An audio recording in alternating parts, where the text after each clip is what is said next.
Tonight, an exclusive interview with a city representative accused of abusing her city-issued gas card. Cassandra Hernandez has been the focus of a critical report from the city auditor. She's also facing an ethics complaint. But Hernandez says the entire controversy is little more than a coordinated political attack. And she says she's prepared to prove it. It is black and white. It is clear to me that there are political motivations here because of the lack of communication to my department, to my office, and to myself to resolve this. Cassandra Hernandez represents East Central El Paso, and today the married mother of 5 invited us to her home to talk on camera for the first time about accusations that she's abused her city-issued gas card. No one's going to bully me, and in fact, I wanted to share with you what one of my constituents said to me, Mija Cassandra, no te dejes. And we're not going to be bullied. Last month, the city's chief internal auditor said that Hernandez spent $6,700 on gas last year. In some cases, purchases were made on consecutive days. Hernandez has paid that money back and says she was using the gas for legitimate reasons. So when the auditor in his report says there was excessive use, and that is how this has been labeled as excessive use of this gas card, you're flatly denying that. I am denying that, but I am attentive to any concerns or perception of excessiveness. Let's focus on January to April, and they're saying that you've come up that you account for 40% of council usage when it comes to gasoline. Sure. Is there a reason for that? Well, the methodology, again, does not comply with professional basic auditing standards. So just the way the percentages have been presented are flawed. You have members of council that are not even using it, but they're being incorporated into the formulas.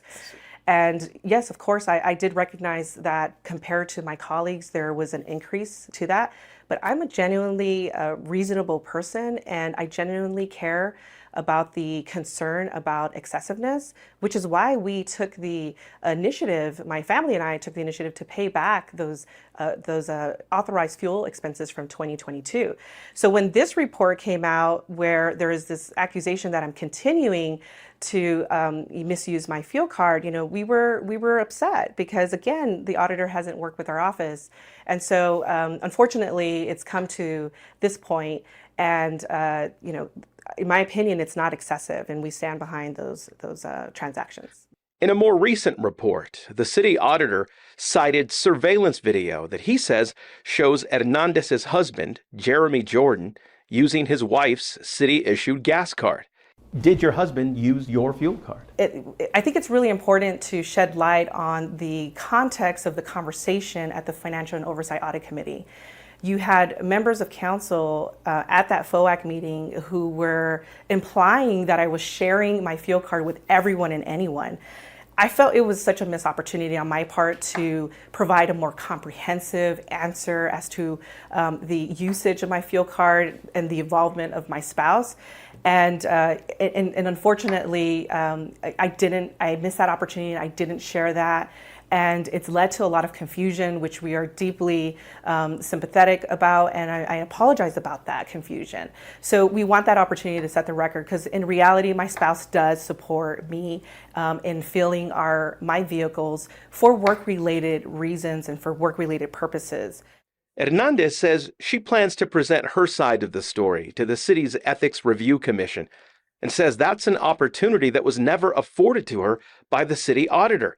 She also says the gas card report doesn't adhere to certain professional standards. That is what the auditor said, is that this came from an anonymous complaint during an election season against another city representative that brought all of this to light. But that doesn't give the auditor any excuse to circumvent internal city policies and to ignore them. And to not work with the elected body that is required to protect the interests of the city. It just doesn't make sense. It doesn't add up. In a telephone interview today with the city's chief auditor, Edmundo Calderon tells me these were never audits. We are calling these a review. When we do an audit, it's customary for the client to formally respond. On reviews, it's not required. That's why we're able to do them quicker, because we don't have to wait for a response. The report was not addressed to her. That's why she would not be asked to respond. I want what's best for the city of El Paso, so we just want the opportunity to put this to rest and to focus the work ahead. So again, the city auditor making that clarification for the media today, saying that these were never audits, that these were reports, so they fall under a different kind of scrutiny when it comes to what has to go into the report. For all of our prior coverage on the gas card controversy, including the auditor's report and interviews with Mayor Oscar Leeser and other members of City Council, you can head to our website, kfoxtv.com.